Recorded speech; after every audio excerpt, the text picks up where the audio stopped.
7월 19일 아침 저희들에게 주시는 하나님 말씀은 레위기 12장 1절로 8절까지 말씀입니다. 말씀을 함께 봉독하겠습니다. 여호와께서 모세에게 말씀하여 이르시되 이스라엘 자손에게 말하여 이르라. 여인이 임신하여 남자를 낳으면 그는 이레 동안 부정하리니 곧 월경할 때와 같이 부정할 것이며 여덟째 날에는 그 아이의 포피를 뵐 것이요 그 여인은 아직도 33일을 지내야 산혈이 깨끗하리니 정결하게 되는 기한이 차기 전에는 성물을 만지지도 말며 성소에 들어가지도 말 것이며 여자를 낳으면 그는 2일 동안 부정하리니 월경할 때와 같을 것이며 산혈이 깨끗하게 되면 66일을 지내야 하리라. 아들이나 딸이나 정결하게 되는 기한이 차면 그 여인은 번제를 위하여 1년 된 어린 양을 가져가고 속죄제를 위하여 집비둘기 새끼나 산비둘기를 회막문 제사장에게로 가져갈 것이요 제사장은 그것을 여호와 앞에 드려서 그 여인을 위하여 속죄할지니 그리하면 산혈이 깨끗하리라. 이는 아들이나 딸을 생산한 여인에게 대한 규례니라. 그 여인이 어린 양을 바치기에 힘이 미치지 못하면 산비둘기 2마리나 집비둘기 새끼 2마리를 가져다가 하나는 번제물로 하나는 속죄제물로 삼을 것이요 제사장은 그를 위하여 속죄할지니 그가 정결하리라. 아멘. 시간이 해결하지 못하는 것이라는 제목으로 말씀 전합니다. 시간이라고 하는 것은 우리 삶에 있어서 막대한 영향을 미치고 있습니다. 그러다 보니 많은 현대인들은 오늘도 시간의 지배를 받습니다. 그리고 시간의 통제하에 살아가게 됩니다. 그리고 시간에 맞추어 또 하루 일과를 보내게 됩니다. 그리고 내가 지금 겪고 있는 어떤 인생의 문제에 대해서도 시간이 해결해 줄 거야 라고 하는 이런 막연한 믿음을 가지고 살아가는 분들도 생각보다 많이 있습니다.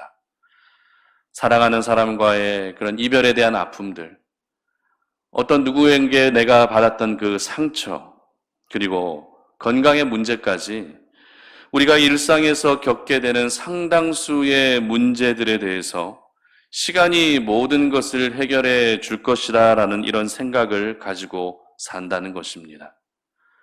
그렇다면 여러분은 이렇게 시간이 해결해 줄 것이라는 생각에 대해서 어떻게 생각하고 계십니까? 한편으로는 맞는 말 같기도 하고 또 한편으로는 전부 동의하기는 또 어려울 것입니다.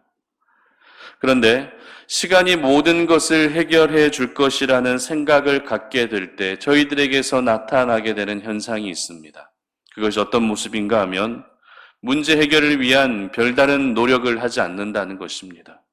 문제 해결에 대한 별다른 의지를 갖지 않는다는 것입니다. 그냥 방관하며 살아가게 될 가능성이 굉장히 높아지는 것이죠. 그렇기 때문에 시간이 모든 것을 해결해 줄 것이다 라는 이런 막연한 생각, 막연한 믿음을 가지고 사는 것은 그다지 좋은 모습으로 보여지지는 않는 것 같습니다. 아무래도 아무것도 하지 않고 지내는 방관의 자세보다는 그 시간 동안 뭐라도 도전하고 시도하는 것이 더 낫지 않겠습니까? 오늘 본문은 출산한 여인에 대한 규례를 기록하고 있습니다. 유대 사회에서 출산한 여인은 기본적으로 부정한 여인으로 여겨졌습니다. 왜냐하면 출산의 과정 중에 많은 피를 흘리기 때문에 그렇습니다. 그런데 그 부정한 기한이 남자아이를 출산했느냐 아니면 여자아이를 출산했느냐에 따라 달라졌는데요. 먼저 남자아이를 출산한 경우는 2절 보시기 바랍니다. 이스라엘 자손에게 말하여 이르라. 여인이 임신하여 남자를 낳으면 그는 이레 동안 부정하리니. 이레, 즉 7일 동안 부정한 여인으로 여겨진다는 것입니다. 그리고 여자아이를 출산한 경우에는 어떻습니까? 5절 상반절 보시기 바랍니다. 여자를 낳으면 그는 2일 동안 부정하리니. 2일, 즉 14일 동안 부정해진다는 것입니다. 이처럼 모든 출산한 여인은 출산과 동시에 부정한 여인으로 여겨졌는데 여자아이를 출산하게 되면 남자아이를 출산한 경우보다 2배가 부정한 기간이 더 길었다는 것입니다. 부정한 여인으로 여겨졌다는 것은 그 누구와도 접촉을 할 수 없었다는 것을 의미합니다. 생명을 낳는 수고를 했음에도 불구하고 전혀 사람으로 인정받지 못했던 것이 바로 유대 사회의 출산한 여인에 대한 인식이었습니다. 요즘에는 출산하게 되면 꽃도 선물 받습니다. 그리고 많은 분들로부터 축하 메시지를 받습니다. 심지어 현금을 선물로 받는 분도 계십니다. 요즘에는 이렇게 많은 분들에게 축하 메시지와 선물을 받으면서 출산의 기쁨을 함께 누리게 되죠. 그리고 병원에서 태어나면 어디로 향하죠? 산후조리원으로 향하게 됩니다. 출산한 엄마들의 이야기를 들어보게 되면 산후조리원에서 보내는 그 시간은 엄마로서 살아가는 인생 가운데 다시는 돌아오지 않을 가장 편안한 시간이다라고 이야기하는 분들이 계십니다. 왜입니까? 아이는 조리원에서 봐주죠. 엄마의 식사 시간이 되면 알아서 방으로 식사를 배달해 주죠. 그렇다고 설거지를 해야 되는 것도 아닙니다. 조금 과장된 표현으로는 거의 여왕 대우를 받을 수 있는 때가 바로 이 출산하고 나서 2주 혹은 3주간 산후조리원에서 지낼 때라고 이야기합니다. 그러나 유대 사회에서 출산한 여인은 생명을 낳느라 수고했다는 축하 메시지도 받지 못합니다. 그렇다고 그에게 어떤 선물을 주는 사람도 없습니다. 그렇다고 또 산후조리원에 들어가서 여왕 대우를 받을 수 있는 것도 아니었습니다. 출산한 모든 여인은 너무나도 자연스럽게, 너무나도 당연하게 나는 부정한 여인이니 이제 그 부정을 정결케 하는 시간을 가져야 된다는 이 생각을 가지고 살았다는 것입니다. 그리고 남자아이를 출산한 경우에 4절의 기록을 보시기 바랍니다.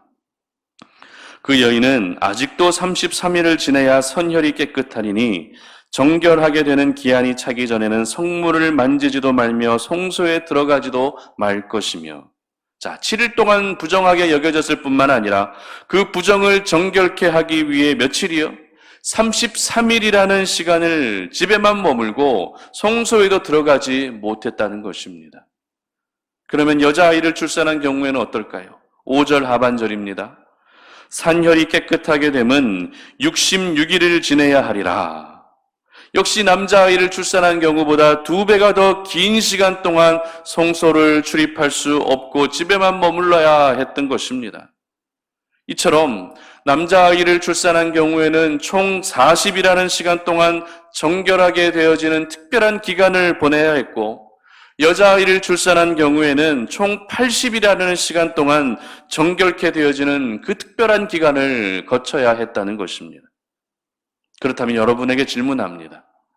이렇게 정해진 40일 혹은 80일이라는 시간을 채우게 되면 그 부정한 여인, 출산함으로 인해서 부정한 여인으로 여겨졌던 그 엄마들이, 그 여인들이 자연적으로 정결케 되어지는 것일까요? 부정하게 여겨지던 그들이 정결한 여인으로 자동으로 바뀌게 되는 것일까요? 그렇지 않습니다. 하나님께서는 40일 혹은 80일이라는 시간을 정하신 후에 그 기한이 모두 차게 되었을 때 다음 단계에 무엇을 해야 할지 오늘 본문에서 말씀하십니다. 그것이 무엇입니까? 번제와 속죄제입니다.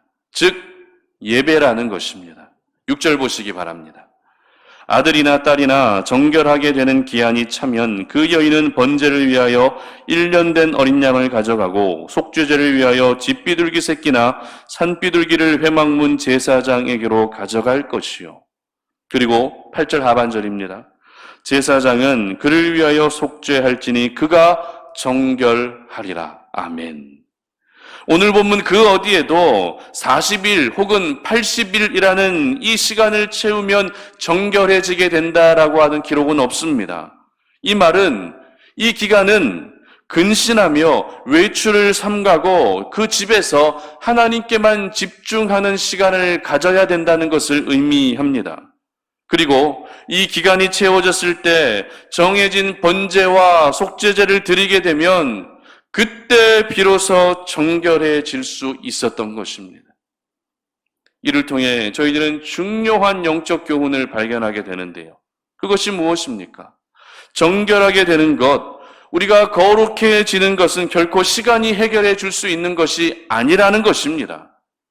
정결의 문제, 거룩의 문제는 오늘도 하나님 앞에 나아가는 이 예배의 자리에서 회개할 때 비로소 주어지게 되는 것입니다. 그러므로 오늘도 저희들은 할 수만 있다면 끊임없이 하나님 앞에 가까이 나아갈 수 있어야 되는 것이죠. 그리고 내가 지은 모든 죄에 대해서 철저히 하나님께 회개할 때 저희들은 그때 정결해질 수 있게 되는 것입니다. 하나님께 나아가는 예배는 결코 형식의 문제가 아닙니다. 하나님께 회개하는 것은 어떤 절차의 문제도 아닙니다. 하나님을 예배하고 하나님께 회개하며 나아가는 것은 내가 살기 위해서라면 절대 쉬어서는 안 되는 신앙의 자세인 것입니다. 우리 하나님은 시간이 지나면 모든 것을 잊어주시는 분이 아닙니다. 시간이 지나면 지난 일들을 모두 없던 일로 해주시는 분도 아니라는 것입니다. 하나님과의 관계는 결코 시간으로 접근하면 안 된다는 것이죠. 하나님과의 관계에서 가장 중요한 것이 무엇입니까? 그것은 바로 예배이며 회개라는 것입니다. 지금 저희들은 다시 비대면 기간을 보내고 있는데요. 이 기간이 결코 하나님과 멀어지게 해서는 안 된다는 것입니다. 이 기간을 보내면서 하나님과 멀어지는 일들이 결코 있게 해서는 안 된다는 것이죠. 비대면이라고 하는 이 특수한 상황이라 할지라도 어떻게 해야 합니까? 하나님 앞에 나아가기 위해 더 열심을 내야 합니다. 하나님을 예배하기 위해 더 의지를 내야 하는 것입니다. 온라인으로 예배를 드린다 할지라도 그 예배에 우리가 목숨을 걸며 진정성 있게 하나님을 예배할 수 있어야 하는 것입니다. 이렇게 하나님께 드려지는 모든 예배, 하나님께 나아가는 이 모든 예배가 성공적인 예배가 될 때, 하나님이 기뻐 받아주시는 예배가 될 때 그 예배를 통해 저희들은 오늘도 정결케 되어질 수 있게 되고 하나님 앞에 정결함으로 날마다 머물 수 있게 되는 것입니다. 그러므로 하나님의 자녀들의 삶에 있어서만큼은 시간이 결코 해결해 줄 수 없는 부분도 있다는 것을 여러분 기억하시기를 바랍니다. 저와 여러분이 정결케 될 수 있는 것은 시간이 지나면 가능해지는 것이 아닙니다. 시간이 모든 것을 해결해 줄 수 있는 것이 아니라는 것입니다. 오로지 우리가 하나님을 예배하며 나아갈 때 하나님께서 친히 저희들을 정결케 해 주시는 것입니다.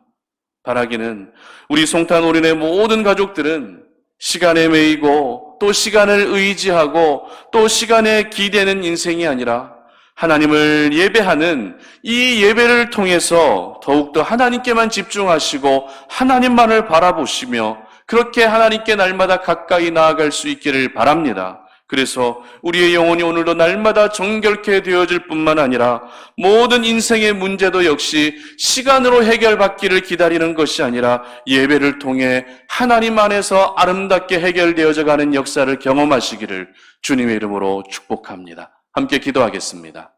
살아계신 아버지 하나님 감사합니다. 오늘 이 아침에 우리가 주의 말씀을 통해 우리가 이 땅을 살아갈 때 시간이 해결해 줄 수 있는 것이 전부가 아니고 시간이 해결할 수 없는 것도 있다는 것을 기억합니다. 특별히 우리가 하나님 앞에 정결케 되어지고 거룩해 되어지는 이 문제만큼은 시간으로 해결되어지는 것이 아니라 오늘도 우리가 하나님을 예배하고 하나님께 가까이 나아갈 때 그때 비로소 우리가 정결케 되어질 수 있음을 기억하오니 우리 사랑하는 모든 송탄올인의 가족들이 시간에 매이며 시간을 의지하며 살아가는 것이 아니라 전적으로 하나님께 가까이 나아가 예배를 통해 모든 인생의 문제를 해결함 받고 더욱더 우리의 영혼이 깨끗해질 수 있는 삶이 되게 하여 주시옵소서. 감사드리며 예수님의 이름으로 기도드립니다. 아멘.